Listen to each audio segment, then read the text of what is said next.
अस्सलाम वालेकुम फ्रेंड्स, कैसे हैं आप सब। आज आपके लिए एक बहुत ही चटपटा चटखारेदार हम चरगा लेके आए हैं। सुपर डिलीशियस और सुपर स्पाइसी और फुल ऑफ फ्लेवर्स है ये, ठीक है। बहुत हमने इसको इसके अंदर चटपटे से मसाले डाले हैं। वेजिस के साथ मैं इसको गार्निश कर रही हूँ। आपके अगर डिनर पार्टी वगैरह हो तो उसमें ये बहुत ही अच्छा जाने वाला है। आप लोग इसको एक दफ़ा ज़रूर ट्राई कीजिएगा। चलिए हम देख लेते हैं कि हमने इसको किस तरह से बनाया है। अगर आपने चैनल को सब्सक्राइब नहीं किया तो काइंडली इसको सब्सक्राइब कर लें, बेल आइकन को प्रेस कर लें ताकि तमाम रेसिपी की अपडेट जो है उसका नोटिफिकेशन आपको आता है। चलिए जी इसको स्टार्ट करते हैं। ये तकरीबन 1.25 किलो के करीब है पूरा चिकन। आप अब देख लीजिएगा, उसके अकॉर्डिंग आप स्पाइसेस ऐड करेंगे, ठीक है। ये ले लिए, इसमें कट्स हम लगा लेंगे ताकि मैरिनेशन जो है अच्छे से इसके अंदर हो जाए। चटपटा सा और बहुत ही जायकेदार हमारा इंशाल्लाह ये वीडियो होगा। बस इसके यहाँ पे जरा फ्लेवर अंदर तक जाने के लिए आपने गहरे गहरे से कट लगाने, ठीक है। इसी तरह इधर इस साइड पे आपने एक एक लगा लेनी है बोथ लेग्स पर, ठीक है। और एक बस इधर और इसी तरह किधर और दो कट्स इधर बस, क्योंकि हम इसको ओवरनाइट कर रहे हैं तो इंशाल्लाह ये बहुत अच्छे से मैरिनेट हो जाएगा। चलिए ये हो गया, हमारे कट्स कंप्लीट हो गए, ठीक है। अब इसको हम साइड पर रिमूव कर देते हैं और इसकी मैरिनेशन एक बॉल ले लें जिसमें आपने इसको मैरिनेट करके रखना है, ठीक है। सबसे पहले देख लें, हमें सिरका चाहिए होगा 1 टेबल स्पून, ठीक है।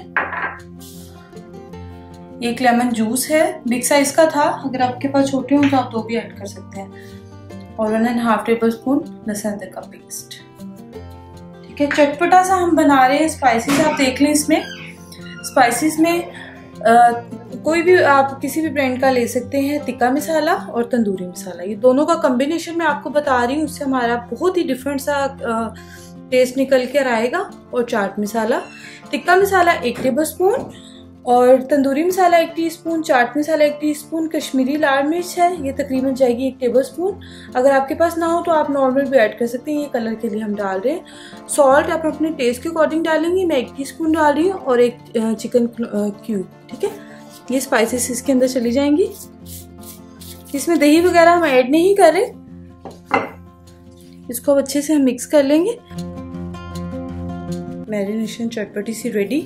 अब इसके अंदर हम अपना होल चिकन डालेंगे इस तरह से और इसको अच्छी तरह आपने कट्स में लगाकर जितना अच्छी तरह हो सकता है आपने लगानी है।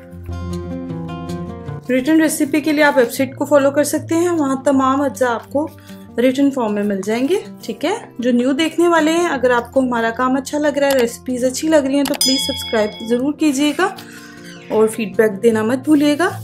ये अच्छे से मैरिनेट हो गया है, बहुत अच्छा। अगर आप इसको ओवरनाइट कर ले मैरिनेशन तो वेल एंड गुड है, लेकिन अगर आपके पास टाइम कम है तो आप कम से कम इसको 2 घंटे तो लाजमी दें, ठीक है। अब मैं इसको ओवरनाइट रख रही हूँ।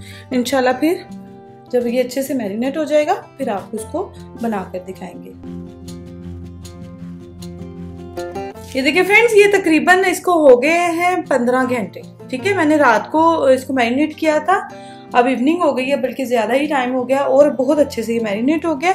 जब ये मैरिनेट हो जाए, आप इसको जब इसको बनाने लगे, कुकिंग स्टार्ट करने लगे, इस तरह से आपने इसको ट्राई कर लेना इसकी लेग्स को, क्योंकि अब हमने इसको फ्राई करना है अच्छे से चरगे को अपने, ताकि ये फिर इसकी टांगे जो हैं संभालना मुश्किल हो जाएगा। तो आप इसको इस तरह से अच्छे से ट्राई कर लें ताकि बनाने में आसान हो, ठीक है। इस तरह से मजबूती के साथ ये हो गया।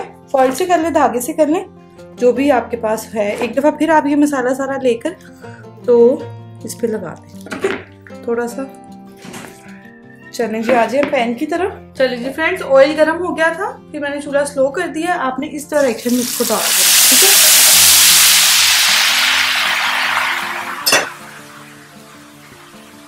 मीडियम रखना है, बहुत ज्यादा तेज चूल्हा नहीं रखना, ताकि अच्छे से अंदर से कुक हो। आपने तकरीबन 15 से 20 मिनट इसको कुक करना है, तभी अंदर से अच्छे से पक जाए। अच्छा फ्रेंड्स, आपने ये चीज का ख्याल रखना है कि आपने हाई फ्लेम नहीं रखना और डालते सारी आपने इसको छेड़खानी नहीं करनी, इसको ऐसे ही रखे रहने देना, ताकि अगर आप ज्यादा जल्दी इसमें स्पून या कुछ चिमटा वगैरह लगाएंगे तो उसका मसाला उतर जाएगा और आपने परेशान नहीं होना कि इतना ऑयल वेस्ट हो रहा है। आप इसको स्ट्रेन करके रख लें और कोई भी आप बच्चों के इवन के विंग्स, चिप्स कुछ भी हो तो आप इसको 3 से 4 दफा यूज कर सकते हैं। मैं हमेशा चरगे के लिए इसको यूज कर लेती हूँ तो वो ज्यादा अच्छा रहता है। ठीक है, आप स्ट्रेन करके जब ये रेडी हो जाएगा तो आप बस इसको ठंडा होगा तो स्ट्रेन करके रख लें और एहतियात के साथ इसको इस तरह से पलटें। ठीक है, 5 मिनट्स हो गए थे एक साइड पे, अब 5 मिनट्स में दूसरी साइड पे मीडियम फ्लेम है, अगेन इस तरह करेंगे। फिर अब 5 मिनट जरा हो जाए फिर हम इसकी साइड चेंज करेंगे। आप खुद से देख लें, you are your own boss के आपको कहाँ कहाँ रिक्वायर्ड है तो आप यूं पलट कर चिमटे की मदद से इस तरह इसको जिगजैग कर सकते हैं। ठीक है, मैं इसको बिल्कुल रेडी कर लूँ तकरीबन 10 to 15 मिनट्स मोर और फिर आपको दिखाते हैं इंशाल्लाह। चलिए, एक साइड से ये इस साइड से परफेक्टली डन हो गया। अब बस दूसरी साइड से हम 2 से 3 मिनट और करेंगे और इंशाल्लाह हमारा जो ये चटपटा सा चरगा है ये रेडी हो जाएगा। ठीक है, बस 5 मिनट्स मोर। चलें जी, अल्हम्दुलिल्लाह अल्हम्दुलिल्लाह फ्रेंड्स, परफेक्टली हमारा चरगा ये देख लें रेडी हो गया। इतनी अच्छी पूरे घर में खुशबू आ रही है कि पता चल रहा है कुछ स्पेशल बन रहा है। आप लोग इसको जरूर एक दफा ट्राई कीजिएगा, उम्मीद करती हूँ आपको बहुत ये पसंद आने वाला है। ठीक है, अगर आपको रिटर्न रेसिपी चाहिए होगी तो आप cookWithFariha.com पर जाकर तो रिटर्न रेसिपी विद सारी उसमें डिटेल्स आपको मिल जाएंगी। और प्लीज कमेंट करके बताइएगा अगर आप इसको ट्राई करें, फीडबैक देना मत भूलिएगा and please subscribe my channel for more videos. Allah Hafiz.